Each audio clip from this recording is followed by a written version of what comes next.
Ang mahiwagang palaka. May isang matandang babae na nakatira sa isang nayon.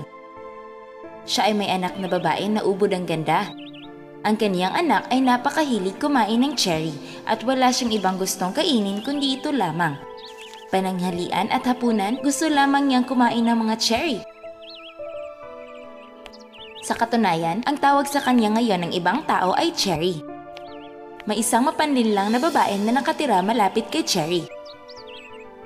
Hindi lamang mapanlinlang, bagkus siya ay eksperto sa mahikang itim. At sa kanyang hardin, may maraming mga puno ng cherry na may maraming bunga.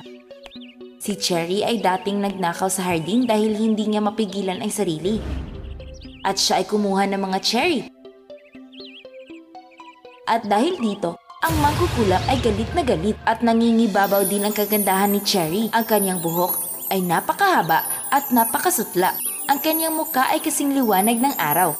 Ang hubog ng kanyang katawan ay napakaganda na ang mangkukulam ay di makayanang magalit sa kanya. Isang araw, siya ay kumuha na naman ng mga cherry sa hardin. Siya ay nakita ng mangkukulam at hindi na mapigilan ang galit at siya ay isinumpa nito. At siya ay ginawang palaka na ubod ng pangit, ang kawawang Cherry. Ang hari ng nayon na iyon ay may 3 anak na lalaki. Ang hari ay matanda na at mahina. Sabi ng hari sa kanyang mga anak, "Bibigyan ko kayong lahat ng gagawin. Kung sino man ang magwawagi ay siyang maging susunod na hari. Ang unang gawain, gusto ko ng isang pelos na napakalambot na madaling makalusot sa aking singsing." At mabilis na humayon ang 3 prinsipe para hanapin ang pelos. Sa madaling panahon, ang 2 mas nakakatandang prinsipe ay nagdala ng maraming pelos galing sa merkado. Pero ang bunsong prinsipe ay naglalakad at nag-iisip, paano kaya ang isang pangkaraniwang pelos ay makakalusot sa singsing ng amang hari? Naglakad siya ng napakalayo at napunta sa iba't ibang lugar, subalit wala pa rin siyang matagpuan na kung ano. Siya ay napagod ng gusto at nakapag-isip na magpahinga sa tabi ng ilog. At bigla na lamang may isang palaka na tumalon galing sa ilog at tinanong siya, "Sabihin mo sa akin kung anong nangyari. Mukhang ikaw ay sobrang balisa." Siya ay may napakamalumanay na boses. Nang marinig, ang sinabi ng lalaki, "Paano mo ako matutulungan?"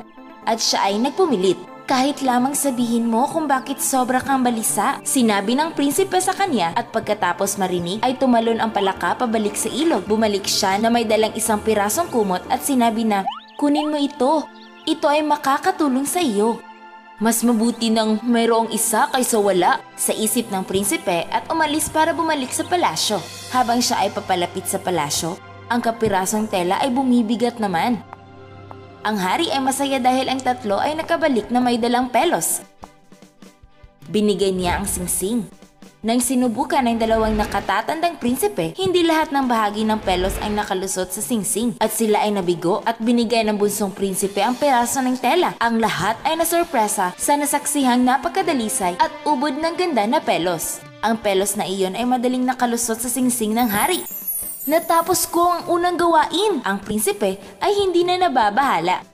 Ang hari ay binigyan na naman sila ng kanilang bagong gawain. Gusto niya ng isang aso na magkakasya sa isang butil ng mani at muli ang 3 prinsipe ay humayo at nagsimulang maghanap. Ang gawaing ito ay sobrang hirap. Saan ka maaaring makahanap ng ganoong aso? Ang bunsong prinsipe ay naglakad patungo sa pinakamalapit na gubat. Naglakad siya ng napakalayo at muli siya ay napagod. Umupo siya malapit sa tabing ilog at nagpahinga. At bigla na lamang niya naisip ang palakang tumulong sa kanya noong una.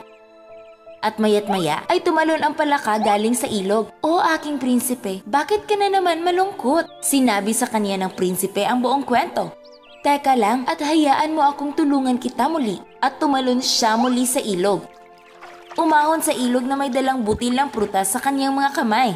"Tanggapin mo ito at biyakin mo kapag ikaw ay makakarating sa palasyo. Makikita mo ang hiwaga." Ang prinsipe ay nalulugod na umalis. Ang nakatatandang prinsipe ay nagdala ng napakaraming aso ngunit ang mga ito ay walang silbi. Sinubukan nila na matapos ang pagsusulit. Ngunit ang iba sa kanila ay malalaki ang ulo. Ang iba sa kanila naman ay may malaking paa at iba sa kanila ay may mahabang buntot. Silang dalawa ay nalungkot sa kanilang pagkabigo. Ngayon ay biniyak ng bunsong prinsipe ang dalang butil ng prutas at ang lahat ay nabigla. Mayroong isang napakaliit at napakagandang tuta sa loob ng butil. Ang hari ay sinubukan niyang ipasok ang tuta sa loob ng butil at ito ay madaling nagkasya sa loob. Tuwang-tuwa ang prinsipe at ang hari rin ay natutuwa. At ngayon ay oras na para sa pangatlong gawain.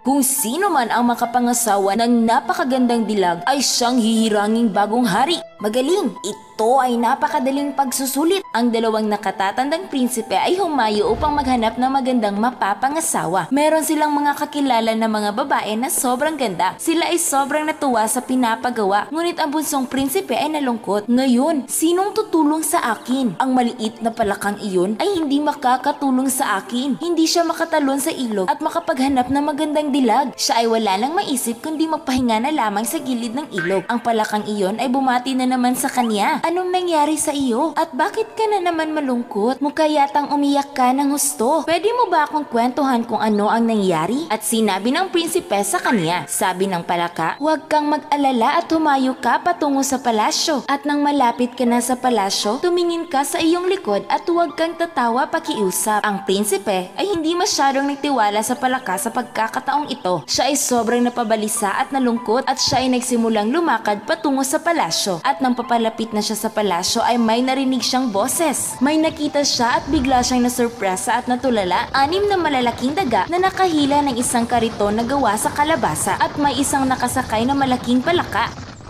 Sa loob may isang magandang upuan at nandoon ang kanyang kaibigang palaka mula sa ilog. Ito ay napakabihira na pangyayari, ngunit ang prinsipe ay hindi tumawa. Hindi niya lubos maisip ang mga pangyayari. Anong klaseng kariton ito? Anong nangyayari dito? Hindi ko maintindihan. Kariton na gawa sa kalabasa at lumipas ang ilang saglit ay may nangyayaring kakaiba sa kariton. Ito ay hinila na ng 2 malalaking itim na kabayo. May isang tao na nakasakay nito at nakabihis na parang isang sundalo. Sa loob ay may nakaupong babae na napakaganda.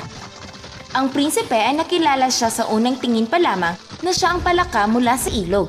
Ang 3 prinsipe ay pumasok sa kanilang palasyo. Ang 2 prinsipe ay may dalang hugpo ng mga magagandang kababaihan. Ngunit nang pumasok si Cherry sa loob ng palasyo, ang lahat ay nabighani sa kanya at siya ay kinoronahan bilang reyna ng kagandahan. Dahil siya ang pinakamaganda sa lahat. Kaya mga muntikong kaibigan, dahil natapos ng bunsong prinsipe ang lahat ng pinagawa, kaya siya ay tinalaga bilang susunod na bagong hari.